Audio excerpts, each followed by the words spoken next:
하이델베르그 교리문답을 읽어드리겠습니다. 제46문 하늘에 오르사라는 말로 당신은 무엇을 고백합니까? 그리스도께서는 제자들이 보는 가운데 땅에서 하늘로 올라가셨으며 장차 살아있는 자와 죽은 자들을 심판하기 위해 다시 오실 때까지 우리의 유익을 위해 그곳에 계십니다. 제47문 그렇다면 그리스도께서 세상 끝날까지 우리와 함께 하시겠다고 한 약속은 어떻게 됩니까? 그리스도는 참 사람이요 참 하나님이십니다. 인간적 본성으로는 지금 그분은 이 땅에 계시지 않으나 신성의 위엄과 은혜와 성령으로는 잠시도 우리를 떠나 계시지 않습니다. 제48문 하나님으로 계신 곳마다 사람이신 그분이 함께 계시는 것이 아니라면 그리스도 안에 있는 두 본성이 분리되어 있는 것이 아닙니까? 결코 그렇지 않습니다. 그분의 신성은 제한받지 않고 어디에나 계십니다. 따라서 신성은 그분이 취하신 인성을 분명 초월하며 존재하지만 이 인성 안에서 인격적으로 결합하여 존재합니다. 제49문 그리스도께서 하늘에 오르심은 우리에게 어떤 유익을 줍니까? 첫째, 그리스도께서는 하늘에서 아버지 앞에서 우리를 위해 간구해 주십니다. 둘째, 우리의 육신은 그리스도 안에서 하늘에 있으며 머리 되신 그리스도께서 당신의 지체인 우리를 장차 하늘로 이끌어 올리시리라는 확실한 보증입니다. 셋째, 그리스도께서는 그 보증으로 성령을 보내셔서 이 성령의 능력으로 우리로 이 땅의 것을 구하며 살지 않고 하나님 오른편에 앉으신 그리스도께서 계신 위의 것을 구하며 살게 됩니다. 아멘. 기도하겠습니다. 아버지 하나님, 오늘도 감사합니다. 저희로 하여금 또 하루의 생명의 날을 누리게 하셨는데 그저 저희가 육신의 생명을 누릴 뿐만 아니라 영원한 생명에 대한 분명한 약속과 소망을 가진 자로서 그 생명이 오늘 우리의 육신 안에서 살아 역사하는 능력으로 경험되어지는 복된 삶으로 저희들을 세워주신 것 감사합니다. 오늘도 저희가 예수 그리스도의 부활의 생명을 소유한 자답게 주님과 온전히 연합하여 주님의 성령으로 충만케 되므로 이 하루를 통하여 부활하신 주님의 새 성품과 새 존재에 합당한 삶을 저희가 살아갈 수 있도록 주님 은혜를 베풀어 주시옵소서. 우리의 옛사람을 오늘도 분명하고 단호하게 십자가에 못 박으며 주님과 더불어 동행하는 이 삶 속에서 우리로 하여금 누리도록 미리 약속하신 주님의 그 신령한 은혜들을 저희가 사모하며 맛보며 우리의 삶을 통해 향기로 드러내게 하여 주시옵소서.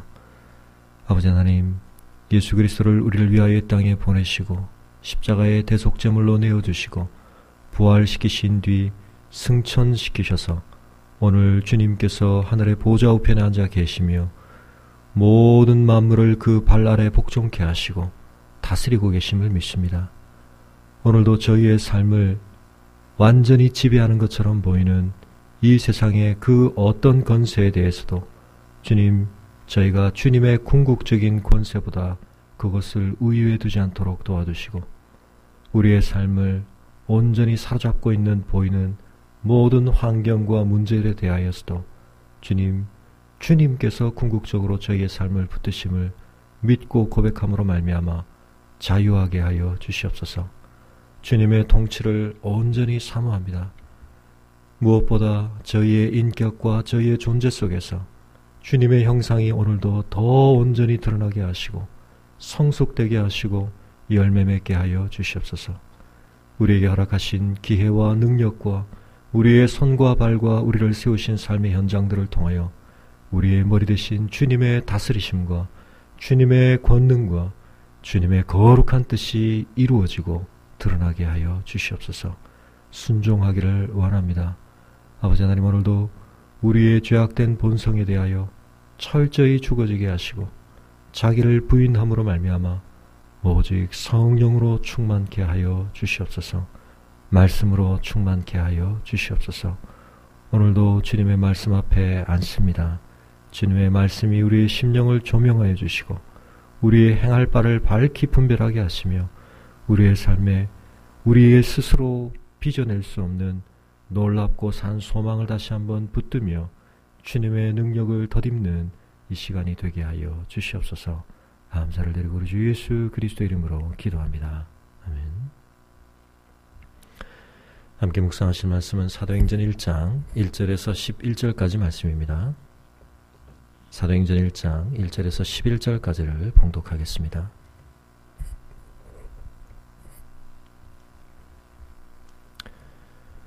데오빌로여, 내가 먼저 쓴 글에는 무릇 예수께서 행하시며 가르치시기를 시작하심부터 그가 택하신 사도들에게 성령으로 명하시고 승천하신 날까지의 일을 기록하였노라.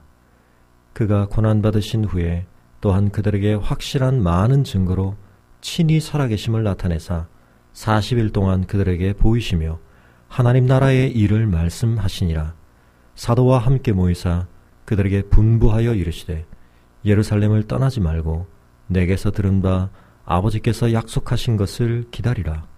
요한은 물로 세례를 베풀었으나 너희는 몇 날이 못되어 성령으로 세례를 받으리라 하셨느니라.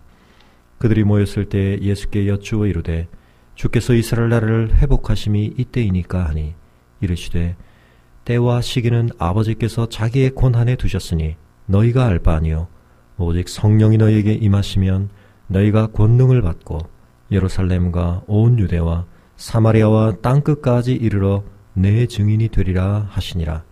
이 말씀을 마치시고 그들이 보는데 올려져 가시니 구름이 그를 가리어 보이지 않게 하더라. 올라가실 때에 제자들이 자세히 하늘을 쳐다보고 있는데 흰옷 입은 두 사람이 그들 곁에 서서 이르되 갈릴리 사람들아 어찌하여 서서 하늘을 쳐다보느냐. 너희 가운데서 하늘로 올려지신 이 예수는 하늘로 가심을 본 그대로 오시리라 하였느니라. 아멘. 오늘부터 우리가 사도행전을 묵상하게 됩니다. 사도행전은 누가복음을 기록한 누가가 우리에게 전해주는 초대의 교회의 모습과 관련해서는 유일한 역사서입니다. 누가는 누가복음과 사도행전을 통하여서 예수 그리스도가 누구이시며 그분이 행하신 일이 무엇이고 그분을 통해 오늘 이 시대 속에 하나님께서 이루어가고 계신 역사가 무엇인가 하는 것을 자세하게 소개하고 있습니다. 누가는 두 개의 성경을, 신약 성경을 기록했지만 분량상만으로 보면 거의 신약 전체의 4분의 1에 해당하는 대단히 긴 내용을 우리에게 전해주고 있습니다. 복음서 속에서는 1절이 말하는 바와 같이 예수님이 행하시고 가르치시기를 시작하신 때로부터 그분의 공생의 마지막인 승천의 날까지의 일을 기록하고 있습니다. 그러면 사도행전이 우리에게 전하여 주고 있는 내용은 주님의 승천 이후의 상황들에 집중되어 있는데 이 제목을 사도행전이라고 붙인 것이 어떤 의미에서는 의미가 있지만 또 한편 곰곰이 생각해보면 사실은 사도행전 속에 예수님이 사도로 세우신 모든 사도에 관한 기사가 다 자세하게 나오는 것은 아닙니다. 주로 베드로와 바울에 대한 이야기가 많이 나오고 있습니다. 그래서 어떤 분들은 이 사도행전의 제목을 오히려 성령행전이라고 붙이는 것이 더 맞지 않겠느냐. 성령께서 행하고 계신 역사들이 나타나고 있다. 그렇게 말씀하기도 하시는데요. 그러나 저는 개인적으로 생각할 때 그 제목들을 좀 더 보완하자면 복음서의 내용과 연결되어져서 연장되어져서 사도행전 역시 예수 그리스도의 행하심을 우리에게 기록하고 있다. 그렇게 말할 수 있겠습니다. 다만 예수 그리스도께서 초림하셔서 성육신하셔서 그분의 육신으로 행하셨던 것과는 구별되어지는 방식으로 성령 안에서 그리고 그분이 새로운 자신의 몸 삼으신 교회와 사도들을 통해 행하고 계신 일들을 우리에게 말씀하고 있다고 보는 것이 좋겠습니다. 주님께서는 승천하셨지만 승천하심으로 이 땅 위에 더 이상 부재하시는 것이 아니라 주님께서는 더 놀랍고 새로운 방식으로 이 땅 위에 임재하고 계십니다. 그것은 바로 주님께서 당신의 피 흘리심을 통해 이 땅 위에 새롭게 세우신 교회, 주님의 몸을 통해 주님께서는 이 땅 가운데 새로운 방식으로 임재하시고 그 몸 가운데 성령으로 임해 계시면서 그 몸을 통해 주님이 이루어 오셨던 일들을 더욱 구체적이고 또 지속적으로 성취해 가고 계시다고 말할 수 있겠습니다. 우리가 하이델베르그 교리문답을 읽어가는 가운데 오늘 마침 우리가 읽은 내용이 승천에 관한 내용이었는데요. 사실은 주님께서 신성과 인성을 함께 가지고 계신 분으로서 승천하셨다는 것이 어떤 상태에 계신 것인가 우리로서는 쉽게 이해하기는 어렵습니다. 예수님께서 어디론가 하늘 공간 저 멀리 어딘가로 올라가셨다는 건가, 이륙하셨다는 건가. 그러나 오늘 마지막 본문이 말하는 바와 같이 그 현상에 대해서는 우리가 아무리 머리를 잘 굴려봐도 우리의 이해 속에 다 담을 수 없는 내용이기에 하나님은 그 신비를 구름으로 가리셨습니다. 우리가 기억할 것은 그 상태를 통해 우리에게 이루어지고 있는 주님의 새로운 통치 방식을 우리가 제대로 이해하고 그것을 온전히 누리는 것입니다. 누가는 사도행전을 시작하면서 다시 한번 요약적으로 승천 이전에 있었던 상황을 우리에게 설명해 주고 있습니다. 예수님께서는 고난받으시고 십자가에 돌아가신 뒤에 부활하셔서 친히 그들에게 살아계심을 확실한 많은 증거로 나타내셨다고 말하고 있습니다. 구체적인 증거들의 내용을 일일이 언급하지는 않지만 짧고도 단호하게 예수님의 부활의 확실성을 우리에게 말해주고 있습니다. 주님은 부활하셔서 복음서를 보다 보면 바로 승천하신 것처럼 보여지지만 그러나 누가는 자세하게 우리에게 주님의 부활 이후의 상황을 알려주고 있는데 승천까지 약 40여일의 시간을 이 땅 위에 더 머무셨다는 것입니다. 무엇을 위해서 40일을 보내셨을까? 곰곰이 생각해보면 이 40일의 시간이야말로 예수님의 공생애의 모든 기간을 엑기스적으로 압축하는 총정리하는 기간이었다고 생각해 볼 수 있을 것입니다. 그러므로 주님이 이 40일 동안 행하신 일은 주님께서 이 땅 위에 오신 주님의 목적, 주님의 사명의 목적을 우리에게 다시 한번 확인시켜 준다고 볼 수 있습니다.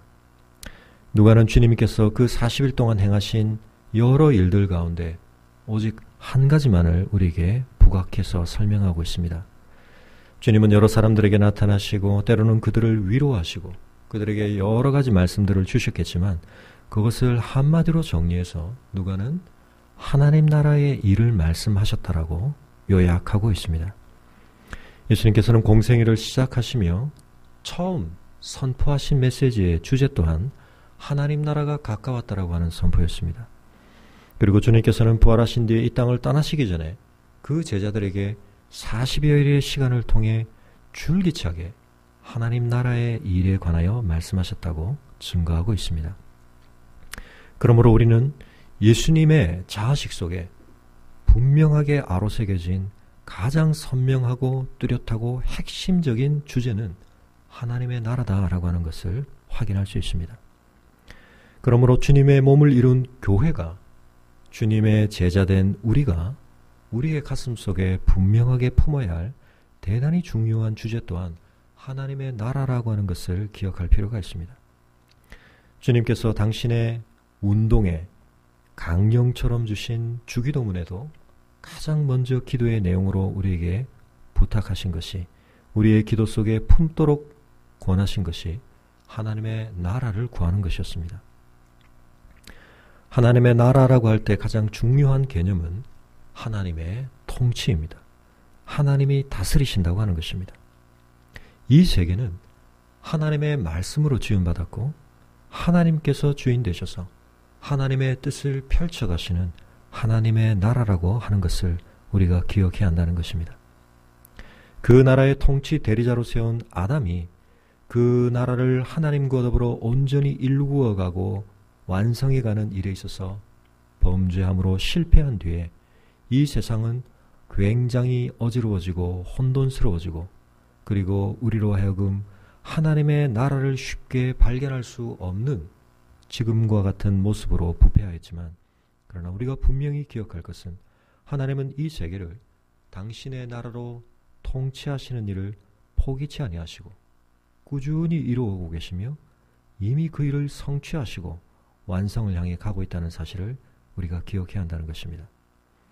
교회의 역사를 기록하며 그 역사를 일관되게 관통하는 가장 중심적인 주제가 무엇일까? 누가는 그것이 하나님의 나라여야 한다고 우리에게 말하고 있는 것입니다. 오늘 하루를 사는 우리의 삶에 있어서도 우리의 많은 관심을 요구하는 여러 일들이 있지만 우리의 마음속에 날마다 하나님의 나라를 사모하며 하나님의 나라를 누리는 우리가 되어야 할 것입니다.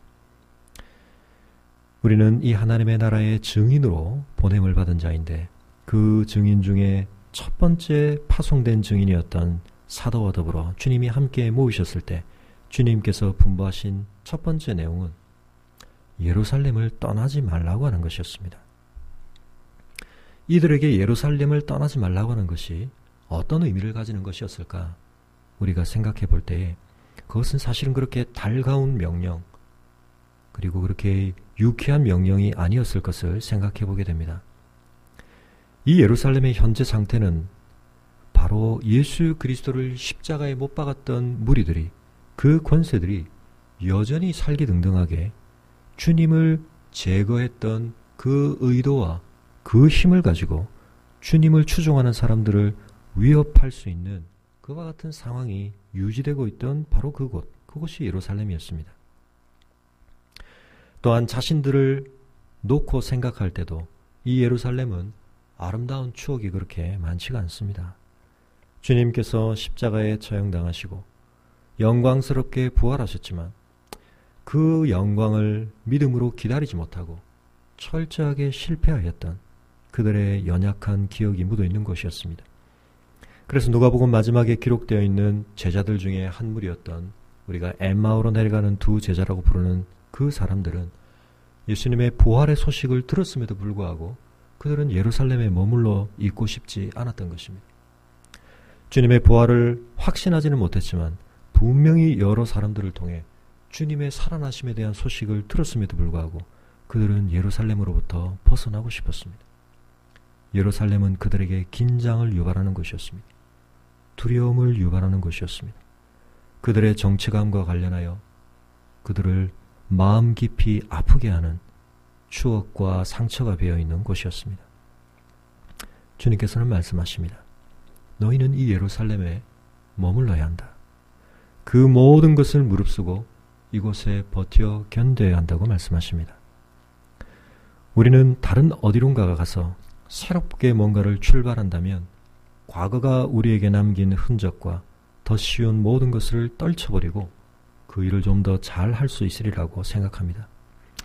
때때로는 그런 시도가 도움이 될 때가 있습니다.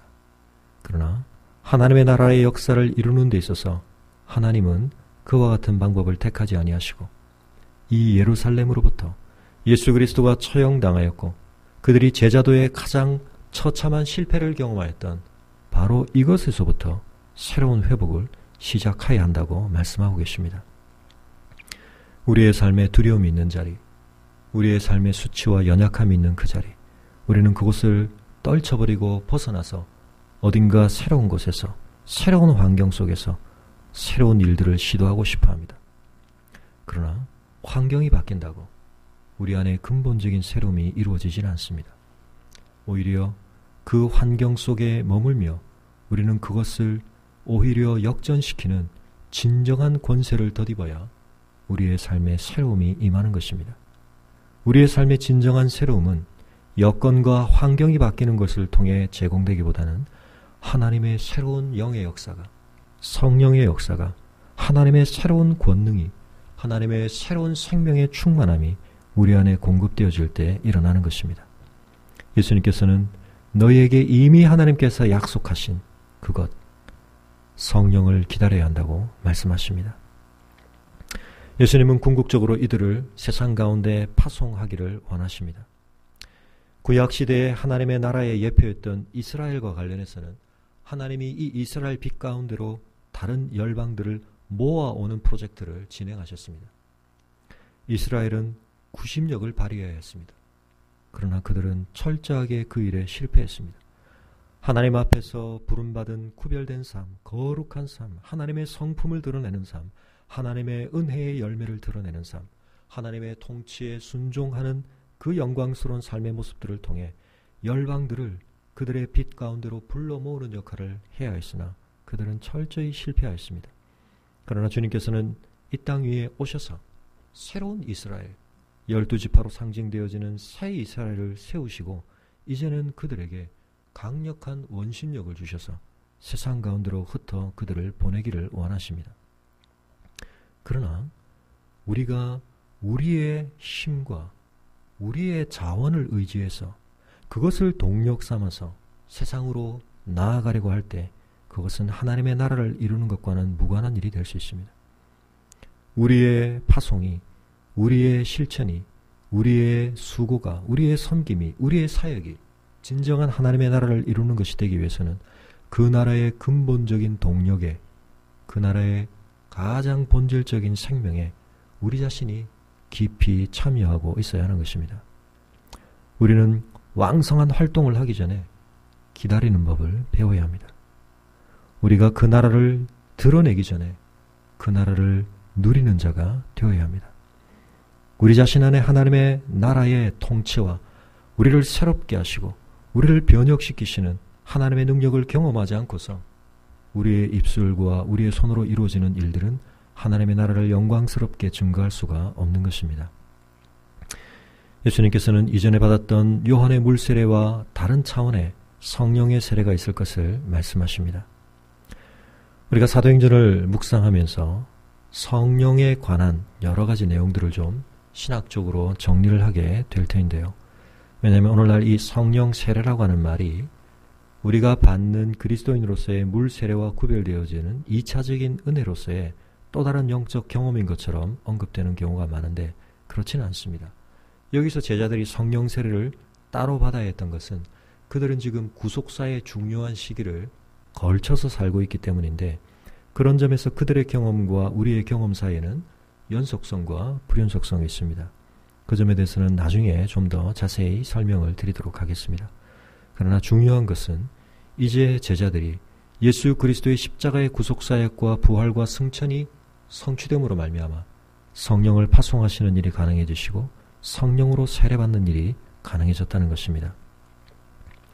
주님께서는 이와 같은 하나님의 뜻을 말씀하고 계신데 제자들은 여전히 주님의 공생의 때와 비슷한 모습으로 그들의 관점 속에 사로잡혀서 그들의 관심 속에 매몰되어서 주님의 말씀을 온전히 깨닫지 못하고 있습니다. 그럼에도 불구하고 주님께 여쭈어 보는 것은 필요합니다. 주님께서 무슨 말씀을 우리에게 하고 계신지 우리가 제대로 이해하고 있지 못하면서 침묵하고 있는 것보다는 어설프고 무지가 섞인 질문을 하나님께 드리고 하나님의 답을 얻는 것이 필요할 때가 많습니다. 우리는 우리가 모르고 있다는 사실이 드러나는 것에 그 창피함이나 그 부끄러움을 면하기 위해서 질문하지 않을 때가 많습니다. 강의를 마치거나 수업을 듣고도 질문이 있냐고 물으면 많은 사람들이 질문을 하지 않습니다. 다 알아서가 아니라 혹시나 내가 모른다는 사실이 드러날까봐 부끄러워서입니다. 그러나 우리가 하나님 앞에서는 결코 이해하지 못하고 애매하게 알거나 잘못 알고 있어서는 안 되는 진리와 관련해서 우리가 분명한 이해를 더욱더욱 증진시켜 가야겠기 때문에 우리가 하나님께 끊임없이 묻고 우리의 연약하고 부족한 수준을 드러내어서 혹 그것이 부끄러움을 당한다 할지라도 우리가 묻고 알아가기를 힘써야 할 것입니다. 그들은 그들 마음속에 있던 생각을 주님의 말씀에 연결시켜서 여쭈었습니다. 예수님께서 하나님의 나라를 그렇게 자주 말씀하시니까 그들 마음속에 있던 그 나라, 물론 그것은 구약시대에 분명한 하나님의 나라의 한 예표였습니다. 그들이 속해 있는 그들의 혈육의 나라, 이스라엘 나라의 회복에 대하여 그들은 주님께 질문했습니다. 이 나라를 회복하심이 이때이니까 그들의 마음속에는 이 나라의 회복에 대한 간절한 열망이 있었습니다. 언제쯤 우리는 이 피집의 상태를 벗어나서 다윗 때에 누렸던 그 영광을 회복하게 되는 것입니까? 그들은 예수님의 십자가 이전에 대표적으로 야고보와 요한이 그 어머니까지를 동반하여 주님이 이루실 영광을 그들은 세상적인 왕의 모습으로 기대하며 당신이 그 왕권을, 그 권력을 가지시게 될 때 우리를 좌우편에 앉혀주십시오. 청탁하였던 사람들입니다. 주님의 십자가의 죽으심 앞에서 그들은 그 꿈이 깨어지는 아픔을 경험했지만 또다시 부활하시자 그 꿈이 스물스물 다시 살아나고 있는 것입니다. 주님께서는 말씀하십니다. 분명히 이스라엘 나라가 회복될 것이 있을 것이다. 그러나 그 때와 시기는 아버지께서 자기의 권한에 두셨으니 너희가 주목하고 관심을 가져야 할 것은 그것이 아니다. 너희의 관심을 좀 옮기기 바란다. 내가 말하고 있는 것, 내 가슴 속에 있는 것, 하나님이 진정으로 열망하시는 것 속에 너희의 관심이 일치되기를 원한다. 너희의 마음과 동기와 소원함이 튜닝되기를 원한다고 주님은 말씀하십니다. 오직 성령이 너희에게 임하시면 너희가 권능을 받는 것이 필요하다. 우리는 우리 자신이 무능하다는 것을, 우리 자신 안에 있는 그 어떤 것도 하나님의 나라를 위해 선하게 기여할 것이 없다는 것을 철저하게 깨달아야 합니다. 그런 점에서 제자들이, 사도들이 예수님의 십자가 앞에서 하나님이 그 구원 역사를 놀랍게 성취하시는 그 절정의 사건 앞에서 그들이 철저하게 실패했던 것은 그들이 스스로를 부인할 수밖에 없다는 것을 깨닫게 하는 중요한 경험이 되었을 것입니다. 너희는 날마다 자기를 부인하고 자기 십자가를 지고 나를 따라야 한다고 주님께서 가르치셨지만 무슨 말씀인지 몰랐습니다. 베드로는 주님이 십자가의 길을 가시는 것을 가로막고자 했습니다. 그러나 그들은 주님의 그 십자가 앞에서 자신들이 얼마나 연약한 자들인지 처절하게 발견하게 되었습니다. 우리가 하나님의 놀라운 권능을 덧입기 위해서 우리 자신을 철저하게 부인하고 비우는 이 과정이 함께 동반될 필요가 있습니다. 어떤 의미에서는 하나님의 성령의 역사가 그것을 우리에게 깨닫게 하고 누리게 한다고 말할 수도 있지만 우리가 그 성령의 충만함을 더욱 덧입기 위해서는 우리 스스로가 날마다 주님의 명령을 따라 자기를 부인하며 우리 자신 안에 있는 죄악의 본성을 십자가에 못 박으며 우리 안에 있는 우리의 소원들을 하나님의 소원 앞에 굴복시키며 우리 자신을 비우고 내려놓아야 할 것입니다. 그런 만큼 하나님의 성령의 권능으로 우리는 더욱 충만해지게 될 것입니다. 그렇게 될 때 우리는 예루살렘을 벗어나서 온 유대와 사마리아와 땅끝까지 이르도록 주님의 증인이 될 수 있는 것입니다. 예루살렘과 유대와 사마리아와 땅끝이라고 하는 이 지역적인 확산은 단순히 동심원적인 먼 거리로의 확산이라고만 볼 것이 아니라 사실은 유대 역사를 생각할 때 예루살렘, 유대, 사마리아 이 지역들은 서로 간에 골깊은 상처와 장벽들이 있었던 경계들이었습니다. 주님은 이제 이것들이 넘어서져야 한다고 말씀하고 계십니다. 이것은 단순한 지역적인 경계의 확장일 뿐만 아니라 그들의 문화적이고 역사 속에 축적된 심리적이고 사회 계층적인 단절과 분열과 장막과 장벽들이 철폐되어야 할 것을 말하고 계시는 것입니다. 성령의 권능이 이것을 가능하게 합니다. 우리의 죄성과 그 죄악의 상호작용 속에서 나뉘어지고 그리고 서로 갈라서 있는 우리의 모든 것들을 성령은 돌파하게 하시고 넘어서게 하시고 무너뜨리게 하시고 하나 되게 하시는 역사를 이루어 가시는 것입니다. 예루살렘은 종교 지도자들에 의해 또 사마리아는 사마리아에 의해 이런저런 형편들에 의해 그들은 각기 분열된 삶을 살고 있었지만 이제 성령의 권능 아래서 그 모든 영역들이 하나님의 나라로 접수되어지고 하나님의 나라의 권능 아래서 통일되어지고 그 증거들의 확산을 통해 하나님의 나라로 영입되어지는 역사를 주님께서 보여주고 계시는 것입니다. 예수님께서는 이 명령을 주신 뒤 하늘로 올라가셨습니다. 제자들은 그 신비로운 광경을 주목하고 있었는데 천사들이 나타나 더 이상 그것을 주목할 것이 아니라 너희가 더 중심을 가지고 힘써야 할 것이 있다고 말씀하십니다. 그것은 바로 예수님께서 방금 명령하신 이 일에 그들이 이제 주목하는 것입니다. 예수님께서는 하늘로 올려진 그 모습 그대로 오실 것이다. 그러므로 그때까지 너희는 이 땅 위에서 사명을 감당해야 한다는 것입니다. 우리는 두 가지 극단을 피할 필요가 있습니다. 첫 번째 하나는 육신의 나라, 이 세상의 나라로서의 이스라엘 나라의 회복을 구하다 하나님께서 말씀하고 계신 하나님의 나라에 주목하지 못하는 우리의 어리석음입니다. 또 하나는 너무나 이 땅을 벗어나서 하늘만을 바라보며 신령함과 신비함에 사로잡혀서 우리가 속해 발딛고 있는 이 땅 속에 우리를 당신의 몸 삼으시고 우리에게 권능을 부여하시고 사명을 주신 주님께서 감당토록 하신 일에 주목하지 못하는 것입니다. 우리는 때때로 너무 땅을 주목하고 때때로 너무 하늘을 주목합니다. 그러나 하늘에 올리우셔서 이 땅 가운데 역사하고 계신 주님을 우리는 균형 있게 바라봐야 할 것입니다. 이 땅을 살다가 우리가 지치고 힘들 때마다 우리는 끊임없이 위에 계신 주님의 보좌를 기억하며 그 주님께서 또한 이 땅 가운데 부재하지 아니하시고 성령으로 우리와 함께 하심을 다시 한번 확인하고 확신하며 이 땅 가운데 우리를 두시고 우리를 통해 당신의 일 이루어가기를 원하시는 주님의 사명을 향해 또한 열심으로 섬기며 수고해야 할 것입니다. 이제 우리가 사도행전을 묵상해 가는 가운데 우리가 이 땅에 무엇을 위해 살아야 하는 존재인지 그리고 그 삶과 사명을 어떻게 감당해야 하는지 초대교회의 모습들을 통해 도전받고 또한 원리와 삶의 실제와 능력들을 우리가 함께 살펴보게 될 것입니다. 오늘 시간 함께 기도하실 때 우리는 과연 이 놀라운 성령의 세례 주심, 성령의 권능 주심의 이후의 시대를 살고 있는데 내 삶은 과연 얼마나 성령으로 충만한가? 하나님의 권능으로 충만한가? 내 삶은 얼마나 이미 성취되어 가고 있는 하나님의 통치의 역사에 깊이 연루되어 있는가?